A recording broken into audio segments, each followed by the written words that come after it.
will cover chapter 3 of currency derivative module. The name of the chapter is exchange traded currency futures. तो previous chapter में हमने ये पढ़ा था कि कौन कौन से इंस्ट्रूमेंट्स हैं डेरिवेटिव्स के अंदर जिसके थ्रू हम करेंसी में ट्रेड कर सकते हैं, और करेंसी फ्यूचर्स का भी वहाँ पे इंट्रोडक्शन हुआ था। तो इस चैप्टर में हम डिटेल में पढ़ने वाले हैं रिगार्डिंग करेंसी फ्यूचर्स और क्या क्या फीचर्स होते हैं, क्या क्या स्ट्रैटेजी होती है, पे ऑफ चार्ट क्या होने वाला है और किस किस तरीके से आप इसको यूज कर सकते हो। तो starting with the first topic currency futures. तो फ्यूचर्स मार्केट पर innovated to overcome the limitation of forward, हमने ये डिस्कस कर चुके हैं बहुत डिटेल में ऑलरेडी। तो एक्सचेंज ट्रेडेड होता है फ्यूचर्स और फॉरवर्ड के अंदर एक रिस्क होता है, काउंटर पार्टी रिस्क होता है कि सामने वाली पार्टी है आपकी जो उसकी रिस्पॉन्सिबिलिटी है उसको फुलफिल करे या ना करे, be it the delivery of asset और as well as the payment for asset.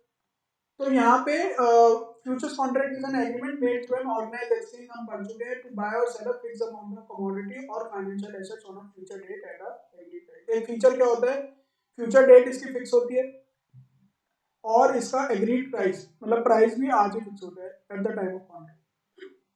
ठीक है, इसके और फीचर्स क्या है, contract between the two parties, एक बायर होगा एक सेलर होगा, सिंपल।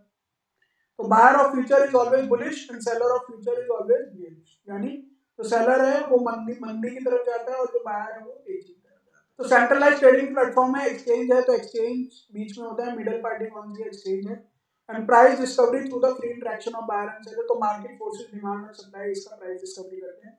मार्जिन आर पेबल, देखिए इसके अंदर सेटलमेंट गारंटी इसलिए होगी क्योंकि कहीं ना कहीं यहाँ पे मार्जिन देनी पड़ती है आपको, initial margin as well as regular margin आपको यहाँ पे डिपॉजिट करनी पड़ती है फ्यूचर्स के टाइम पे, जो कि एक्सचेंज ही डिसाइड करता है कि कौन सी करेंसी के लिए कितनी मार्जिन आपको देनी है। तो एक्सपायरी डेट भी आज ही तय हो जाएगी, जब इंस्ट्रूमेंट बनता है जैसे ही एनफोर्स होता है वो इंस्ट्रूमेंट, वहाँ पे एक्सपायरी डेट तैयार हो जाती है और क्वांटिटी भी यहाँ पे पहले से ही तय होती है। तो क्या मतलब है, स्टैंडर्डाइजेशन ऑफ कॉन्ट्रैक्ट है, और स्टैंडर्डाइज कौन करता है इसको, अगली नेक्स्ट। तो कुछ चीजें हमें सुनने को मिलती है फ्यूचर्स के अंदर जिनको हम फ्यूचर्स टर्मिनोलॉजी बोलते हैं, और अंडरलाइंग एसेट हम ऑलरेडी डिस्कस कर चुके हैं, ये होता है ओरिजिनल एसेट।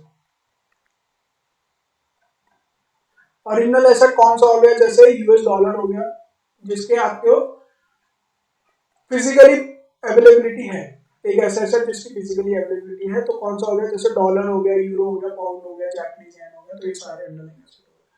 एक कॉन्ट्रैक्ट की साइकिल होती है, मैंने आपको बताया था कि कौन से किस एक्सपायरी का कितने पीरियड का कॉन्ट्रैक्ट बना रहे हो, क्यों, क्योंकि डेरिवेटिव कॉन्ट्रैक्ट हो गया, derivative is a product is a contract and contract is between the two parties where one is a buyer and another one is a seller. तो वहां पे कॉन्ट्रैक्ट का एक साइकिल होगा, पीरियड होगा, तो it is a period over which the contract trades. The currency futures contract on the SEBI recognised exchange can be weekly, हफ्ते वाले हो सकते हैं, मंथली वाले हो सकते हैं और क्वार्टरली वाले भी हो सकते हैं। तो in case of monthly contract, a contract maturing in an immediate month is called as near month contract। मतलब मान के चलिए आज दिसंबर है, अभी हम दिसंबर में चल रहे हैं, तो दिसंबर वाला जो कॉन्ट्रैक्ट है जो दिसंबर में एक्सपायर होगा उसको हम बोलेंगे नियर मंथ कॉन्ट्रैक्ट, और जो उसके अगले वाला होगा उसको हम बोलेंगे मिड मंथ कॉन्ट्रैक्ट, और क्योंकि क्वार्टर यानी 3 महीने तक का हो सकता है तो उसको क्या बोलेंगे, subsequent month contract is called as far month contract. तो सबसे लास्ट वाला तीसरे महीने का होगा फार मंथ, बीच वाला होगा दूसरे महीने वाला मिड मंथ, और जो करंट चल रहा है उसको हम बोलेंगे नियर मंथ। तो these contracts can extend up to 1 year, तो एक साल तक ये जाते हैं, तो as long as 1 year and as short as weekly. तो ये दोनों पॉसिबल, वीकली और मंथली और एनुअली। देन एक्सपायरी डे, अब मंथ की तो बात हो गई, तो मान के चलिए अभी दिसंबर के अंदर क्या एक्सपायरी होने वाली है, तो इसमें क्या लिखा हुआ है, the day on which a future contract ceases to exist. तो लास्ट डे होता है एक्सपायरी डे, यानी उस मंथ की लास्ट डे क्या होने वाली है, तो it is the last trading day of that contract after which settlement takes place. तो for all monthly currency futures contract expiry date is 2 working days before the last business day of the expiry month at 12:30 PM। तो मान के चलिए दिसंबर 31 को Sunday है और उसके बाद 30 को सैटरडे है, तो 29 को फ्राइडे, यानी 28 दिसंबर हमारी एक्सपायरी होगी। तो 2 वर्किंग डेज पहले है तो 28 को हमारी, 2 वर्किंग डेज बिफोर तो 27 को हो जाएगा ना, 28 और 29 हमारा वर्किंग है, तो 27 को एक्सपायरी हो जाएगी एट 12:30 PM। तो ध्यान रखना, ठीक है। On the expiry date the trading in the contract ceases, 12:30 बजे वो उसमें कॉन्ट्रैक्ट बंद हो जाएगी, और नेक्स्ट कॉन्ट्रैक्ट में लेकिन आप फिर भी ट्रेड कर सकते हो, and not on the regular trading date 5 PM और 7:30 PM। उसका लॉट साइज यानी मिनिमम क्वांटिटी आप कितनी ट्रेड कर सकते हो एक कॉन्ट्रैक्ट के अंदर, तो मिनिमम आपको इतना है ट्रेड करना ही पड़ेगा। तो lot size is the contract size specifying the number of units of the underlying asset in a contract. तो ऐसा नहीं है कि आपने $100 खरीद लिए, तो जो भी कॉन्ट्रैक्ट साइज है, जैसे डॉलर का $1000 है, $1000 से कम का आप फ्यूचर नहीं खरीद सकते, तो आपको $1000 का कॉन्ट्रैक्ट लेना ही पड़ेगा। उसका कॉन्ट्रैक्ट वैल्यू क्या हो गई, जितना भी लॉट साइज है मल्टीप्लाई बाय प्राइस, तो ये हो जाएगी कॉन्ट्रैक्ट वैल्यू। तो जैसे डॉलर की वैल्यू 83 चल रही है और आपको $1000 आपने लिए हैं, तो कितना हो गया, 83,000 होगी कॉन्ट्रैक्ट की वैल्यू। देन स्पॉट प्राइस आपको बताइए, जो अंडरलाइंग एसेट का प्राइस है उसको हम क्या बोलते हैं, स्पॉट प्राइस बोलते हैं। देन टिक साइज क्या होता है, मिनिमम मूव कितना आता है एक अंडरलाइंग एसेट में, मिनिमम कितना मूव आ सकता है उसको हम बोलते हैं टिक साइज। तो it is the minimum move allowed in the price quotation. तो मान के चलिए $1 की वैल्यू 83 चल रही है, तो 83 के बाद नेक्स्ट प्राइस क्या होने वाला है, या तो वो 83 से ऊपर जाएगा या वो 83 से नीचे जाएगा। तो यहाँ पे कितना बेसिस दिखा रखा है, 25 पैसा। तो नेक्स्ट मूव आएगा 83.0025 या इसके मल्टीपल, इसके मल्टीपल में। तो ये मिनिमम मूवमेंट है, मिनिमम इतनी मूवमेंट रहेगी रहेगी। ऊपर जाएगा तो ये आएगा, अगर नीचे जाएगा तो क्या आएगा, 82.9975, या तो ये आ सकता है ना। तो ये नेक्स्ट मूव हो जाएगा। देखिए यहाँ पे क्या लिखा है, for example if the tick size of USD INR future is 0025, the price entered by the buyer in sell can be, या तो ये होगा या फिर ये होगा, है ना। तो 25 के मल्टीपल में चलेगा। उसके बाद ट्रेडिंग आवर्स क्या है, हम ऑलरेडी डिस्कस कर चुके हैं, 9 o'clock से लेके 5 PM तक ट्रेडिंग आवर्स रहते हैं, ठीक है। बेस प्राइस भी हम डिस्कस कर चुके हैं, तो बेस प्राइस कौन कौन तय करता है, ये इंटर बैंक वाले जो है, इंटर बैंक ट्रांजेक्शन होते हैं, बेस प्राइस वहां से आता है। तो base price generally acts as the reference price for trading at the start of the day. Generally on the first day of the trading contract it would be the theoretical future value. The base price of the contract on subsequent trading days would be the daily settlement price of the future contract as computed by the trading corporation. तो जब contract value, जब contract start होता है उसका first day होता है, तो inter bank वाले जो बेस प्राइस देते हैं उसी के हिसाब से उसमें इंटरेस्ट जोड़ के फ्यूचर की वैल्यू आ जाती है। और जब नेक्स्ट डे, जब सब्सिक्वेंट डे आता है फ्यूचर ट्रेडिंग में, तो लास्ट जब दिन खत्म होता है 5 बजे, उसके बाद जो क्लियरिंग कॉर्पोरेशन डिसाइड करता है सेटलमेंट के लिए, वो फिर आपका नेक्स्ट डे के लिए प्राइस बन जाता है। फिर मार्क टू मार्केट यानी रियल टाइम में आपको जो भी प्रॉफिट और लॉस है वो कितना आ रहा है। तो रियल टाइम बेसिस में अगर आपकी कोई आउटस्टैंडिंग पोजीशन है, मान के चलिए आपने $1000 खरीदा है, तो आज की तारीख में रियल टाइम बेसिस में जो आपकी स्टेटमेंट है प्रॉफिट एंड लॉस की, उसको हम बोलते हैं आपके मार्क टू मार्केट, ठीक है। So in the futures market while contracts have a maturity of several month, profit and loss are settled on day to day basis, है ना। तो डे टू डे बेसिस में, रियल टाइम बेसिस में जो भी आपको प्रॉफिट और loss है उसको हम बोलते हैं मार्क टू मार्केट। तो डेली सेटलमेंट प्राइस मैंने आपको बताया था कैसे निकलता है डेली, और जो क्लियरिंग कॉर्पोरेशन है वो डेली का सेटलमेंट प्राइस फ्यूचर से कैसे निकालता है। It is required mainly for end to end settlement, जो डेली के प्रॉफिट एंड लॉस है। The settlement price is the weighted average future price, weighted average of the trade generally in the last 30 minute. तो 4:30 बजे से लेके 5 बजे तक जो लास्ट 30 मिनट्स है, इनके बीच का जो वेटेड एवरेज प्राइस है वो आपका डेली सेटलमेंट प्राइस है। तो weighted volume weighted sorry weighted average price ये है कि जिस प्राइस पे सबसे ज्यादा वॉल्यूम है, जिस प्राइस में सबसे ज्यादा ट्रेडिंग हुई है, उसी के आसपास आधे घंटे के अंदर उसी के आसपास जो भी है वही आपका सेटलमेंट प्राइस आएगा। फिर फाइनल सेटलमेंट प्राइस आपका लास्ट डे आएगा, यानी last day of the contract. तो और मतलब एक्सपायरी डे की बात होगी। All open position on the last trading day of the currency futures contract shall be marked to the final settlement price. तो जो फाइनल सेटलमेंट प्राइस होगा उसी में सारी सेटलमेंट होगी।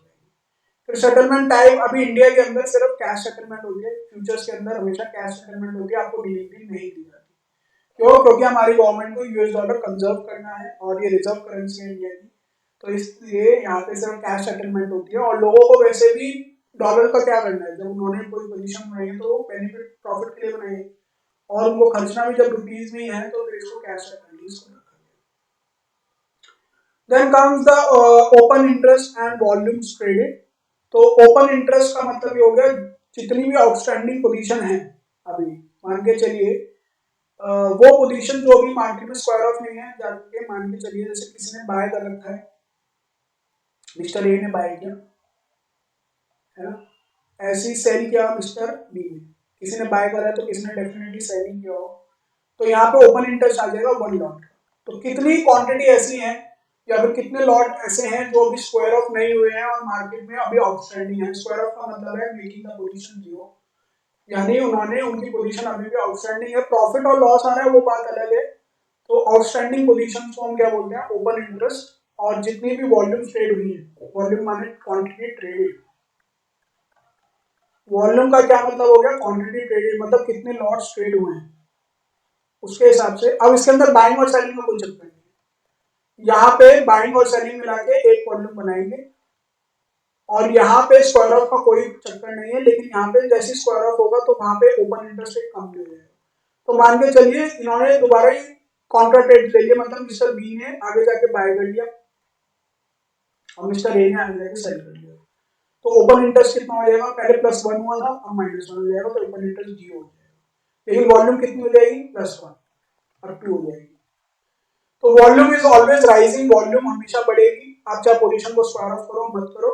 लेकिन ओपन इंटरेस्ट क्या होगा, जब आपने न्यू पोजीशन बनाई है तो ऐड ऑन होगा ओपन इंटरेस्ट में, और जैसे आप स्क्वायर ऑफ करोगे तो वहां से डिक्रीज हो जाएगा।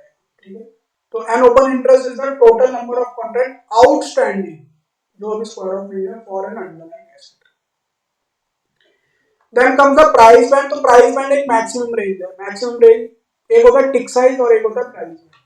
टिक साइज ये बोलता है कि किसी भी एसेट की प्राइस में मिनिमम मिनिमम कितनी मूवमेंट आ सकती है, ऊपर या नीचे की मतलब नहीं है, ऊपर या नीचे जो भी आएगी मिनिमम कितना मूव है। और प्राइस बैंड ये कहता है कि एक दिन के अंदर मैक्सिमम कितना मूव आ सकता है। तो एक मैक्सिमम रेंज कितनी है किसी भी एक एसेट की। तो price band it is the maximum price range within which a contract is permitted to trade during. तो ये मैक्सिमम प्राइस रेंज आपको बताया। ठीक है, अब talking about the positions, positions कैसे बनाते हैं इसके अंदर। तो एक होती है लॉन्ग पोजीशन। लॉन्ग पोजीशन का मतलब क्या होता है, बाइंग मनी, जो हम बाय करते हैं, बायर वाला।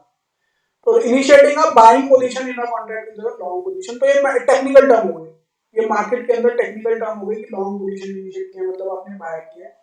शॉर्ट पोजीशन मतलब आपने सेलिंग पोजीशन इनिशिएट। ठीक है, फिर एक हो गया ओपन पोजीशन। ओपन पोजीशन जो आपकी आउटस्टैंडिंग, अगेन ओपन इंटरेस्ट वाली बात हो जाएगी कि आपने अभी स्क्वायर ऑफ नहीं किया, अपनी कवर नहीं करी है पोजीशन, प्रॉफिट और लॉस को बुक नहीं करा है, तो वो हो गया open position. Opening a position again वही है, इनिशिएटिंग अ ट्रेड, वही बात है। Closing a position means squaring it of. Square of यानी आप अपनी पोजीशन को सेटल करना चाह रहे हो, जो भी प्रॉफिट और लॉस है, नफा नुकसान को अपना सेटल करके बाहर आना चाह रहे हो। Then comes the payoff chart. तो पे ऑफ चार्ट को हम समझते हैं, एक चार्ट बनाते हैं, मतलब एक, तो पे ऑफ चार्ट क्या कहता है कि आपको जो भी प्रॉफिट और लॉस होने वाला है एक फ्यूचर की पोजीशन में, उसका ग्राफिकल रिप्रेजेंटेशन जो है वो पे ऑफ चार्ट होता है। तो अब ग्राफिकल रिप्रेजेंटेशन में ध्यान रखिए, एक होती है एक्स एक्सिस, एक होगी एक्स एक्सिस और एक होती है वाई एक्सिस। एक वाई एक्सिस होती है। तो एक्स एक्सिस पे हमेशा क्या रहेगा, प्राइस रहेगा। तो मान के चलिए हम डॉलर्स पे ही ट्रेड कर रहे हैं, हम डॉलर में ट्रेड कर रहे हैं, तो 83 था, फिर 84 था, फिर 85 आ गया, फिर उसका 86 आ गया, और फिर 87 आ गया, 88 आ गया, ऐसे करके। और यहाँ पे क्योंकि 1000 का लॉट साइज होता है, तो ₹1 पे आपको 1000 आ जाएगा प्रॉफिट। तो यहाँ पे आ जाएगा 1000, उसके ऊपर 2000, उसके ऊपर 3000, और ऐसे चलते चलते आपका 4000 5000 सारा आएगा। लेकिन अगर नीचे गया तो आपको माइनस का आ जाएगा 1000, और माइनस का 2000, माइनस का 3000, और ऐसे ऐसे करके माइनस का 4000।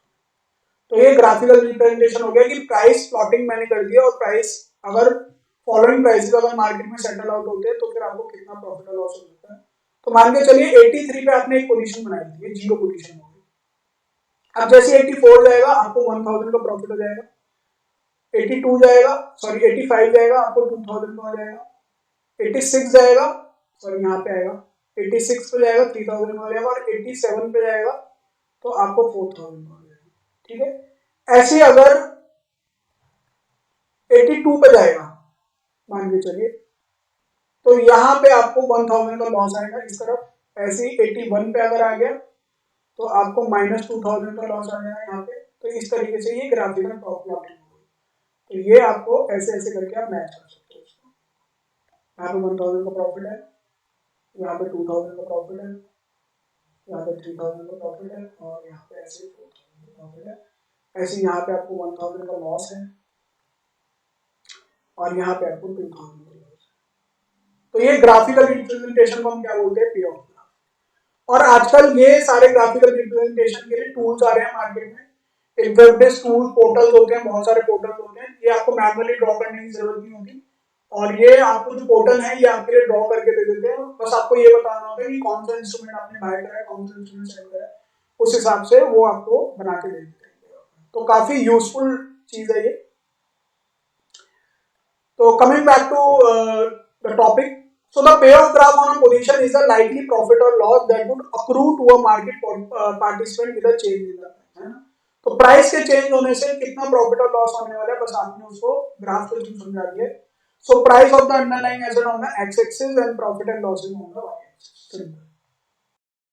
तो एडवांटेजेस और लिमिटेशन भी होती है सारे एसेट क्लास की। तो क्या एडवांटेजेस है फ्यूचर कॉन्ट्रैक्ट में ट्रेड करने की, तो they eliminate the counter party risk, मैंने डिस्कस किया था। ओटीसी में काउंटर पार्टी रिस्क रहता है, हो सकता है सामने वाली पार्टी अपना प्रॉमिस फुलफिल ना करे, ऑब्लिगेशन फुलफिल ना करे, और वहां पे ट्रांसपेरेंसी नहीं होती, लेकिन यहाँ पे ट्रांसपेरेंसी नहीं है, ऑफर मोर लिक्विडिटी, ट्रांसपेरेंसी और गारंटी होता है। लेकिन कुछ लिमिटेशन भी है, कुछ नुकसान भी है, नफा है तो नुकसान भी होगा कि बहुत ज्यादा स्टैंडर्डाइजेशन है। स्टैंडर्डाइजेशन कैसे, क्वांटिटी आपको मिनिमम $1000 लेने ही नहीं है। अगर मेरे पास इतने पैसे नहीं है तो मैं तो ट्रेड ही नहीं कर सकता, और यही होगा। अब किसी को अगर $500 के हिसाब से ही ट्रेड करना है तो वो यहाँ पे ट्रेड करेगा, नहीं कर सकता। दो improve the liquidity in future leads to imperfect hedges since the amount and settlement dates cannot be customized। अब एक बात बताइए, ना तो आप डेट को कस्टमाइज कर सकते हैं। अब मान के चलिए किसी की पेमेंट अगले 7 दिनों में आनी है और फ्यूचर कॉन्ट्रैक्ट है 1 मंथ का, तो वो हेज करके करेगा क्या, कर ही नहीं सकता। जब मेरी 7 दिनों में पेमेंट मेच्योर हो जाएगी तो मैं 1 महीना कॉन्ट्रैक्ट साइकिल लेकर करूंगा, सही बात है। तो आपको यहाँ पे जब डेट भी डिसाइड नहीं कर सकते, तो ये भी इसका बहुत बड़ा लिमिटेशन है। While margining and daily settlement is a prudent risk management policy, some client may prefer not to incur this cost in favor of OTC forwards where collateral is usually not demanded। ठीक है। कभी कभी क्या होता है, insurance के अंदर भी हमें ऑप्शंस के अंदर जो प्रीमियम देना पड़ता है, वो भी हमें एक एक्स्ट्रा कॉस्ट है, एक्स्ट्रा बर्डन ही है हमारे लिए, तो वो भी यहाँ पे एक लिमिटेशन है। Then comes the interest rate parity and pricing of futures currency future। तो it's a method of pricing the future currency future, कि करेंसी फ्यूचर्स को वो कैसे प्राइस करें। मतलब ये है कि मान के चलिए अगर बाजार में 83 रुपीज का डॉलर चल रहा है, जो अंडरलाइन एसेट है यूएस डॉलर है वो 83 रुपीज का है, तो जो फ्यूचर है, फ्यूचर की वैल्यू डेफिनेटली इससे ज्यादा ही होने वाली है। क्यों? क्योंकि वो तो 1 महीने आगे के प्राइस दिखाता है, वो तो फॉरवर्ड के प्राइस दिखाता है, मतलब आगे के प्राइस दिखाता है। तो फ्यूचर की प्राइस 83 से तो ज्यादा ही होने वाली है, तो कितने ज्यादा होने वाले, ये कैसे डिटरमाइन होता है कि फ्यूचर्स की वैल्यू को क्या रखें। तो जो सेटलमेंट प्राइसिंग, जो भी एंट्री प्राइस है, जो भी ट्रेडिंग प्राइस होने वाला है फ्यूचर का, वो कैसे ये डिसाइड करते हैं, तो वो ही कंसेप्ट है। तो interest rate parity and pricing of currency. तो ये कह रहे हैं कि हम ना इंटरेस्ट रेट को कंसिडर करते हैं, they are considering interest rate. कैसे, अब इंटरेस्ट रेट के थ्रू ये कैसे निकाल पा रहे हैं, एक बार हम वो देखें। तो मान के चलिए इंटरेस्ट रेट्स के थ्रू कैसे हो रहा है। फॉर एन एग्जांपल, अभी इंडिया की बात करते हैं, तो इंडिया में इंटरेस्ट रेट क्या चल रहा है एफडी पे, मान के चलते हैं हम 8% चल रहा है, 8% ऑन एफडी। लेकिन यूएस में तो बहुत कम चलता है, वहां पे तो 1% 2% में काम होता है। तो मान के चलिए अभी यूएस में चल रहा है 4% ऑन एफडी। तो अब लोग क्या करेंगे, 4% से लोन ले लेंगे। अगर वहां पे 4% पे मिल रहा है तो यहाँ पे लोन ले लेंगे और डिपॉजिट यहाँ करा देंगे। तो इस तरीके से क्या होगा, उनको तो 4% का ब्याज प्रॉफिट मिलेगा ही मिलेगा। सिंपल है। वो क्या करेगा, $1000 का लोन ले लेगा यूएस से और $1000 इंडियन मार्केट में डिपॉजिट करा देगा और 8% पे उसको डिपॉजिट पे रेट मिल जाएगा। तो यहाँ पे तो 4% का प्रॉफिट हो गया, यानी आर्बिट्राज हो गया, आर्बिट्राज हो गया। तो ये चीज ना हो इसलिए क्या करा गवर्नमेंट ने, एक तरीका निकाल दिया इसका। तो इसको बोलते हैं हम इंटरेस्ट रेट पैरिटी, यानी interest rate adjusted currency futures के प्राइस। अब ये इन्होंने क्या करा है, ये जो 4% का जो यहाँ पे स्प्रेड आ रहा है, वो 4% के हिसाब से उन्होंने करेंसी फ्यूचर को वैल्यू कर दिया। तो जो करेंसी फ्यूचर की वैल्यू है वो होगी स्पॉट प्लस 4%। समझ आया? यानी जब एक्सपायरी, यानी 1 महीने के बाद यानी जब उसकी एफडी मैच्योर होगी वो ऑटोमेटिकली प्राइस कितना हो जाएगा, जो आज का प्राइस चल रहा होगा और उसके बाद जो स्प्रेड आया दोनों के बीच, वो ऑटोमेटिकली जो स्पॉट का प्राइस है वो ऑटोमेटिकली उसी हिसाब से एडजस्ट हो जाएगा। अब आप इसको पढ़ के देखिए क्या कह रहे हैं। So the concept of difference between the future exchange rate and the spot exchange rate being approximately equal to the difference in the domestic and foreign interest rate. तो हमारे उसमें क्या फर्क था, 4% का फर्क था, it's called the interest rate parity. Alternative way to explain is interest rate parity says that the spot price and the future price of a currency pair incorporates any interest rate differentials between the two currencies, assuming there are no transaction costs or taxes.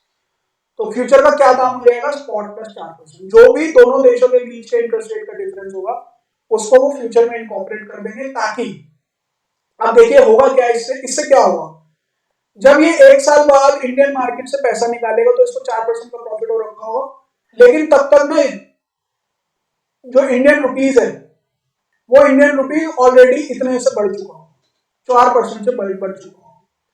तो जो $1 का मान के चलिए उसने $1 अगर उसने 96 rupees का लिया था, तो अब $1 लेने के लिए उसको 100 रुपीज पे करने पड़ेंगे. यहाँ पे रिसीव हुआ था और यहाँ पे 100 रुपीज उसको पे करने पड़ेंगे, यानी जो इंडियन रुपीज है वो अपने आप एप्रिशिएट कर जाएगा. ठीक है, तो फ्यूचर उसी हिसाब से उन्होंने बनाया. चलिए ठीक है, तो ये था लास्ट टॉपिक इस चैप्टर का. That's it for today's class. We'll discuss the new topic in next video.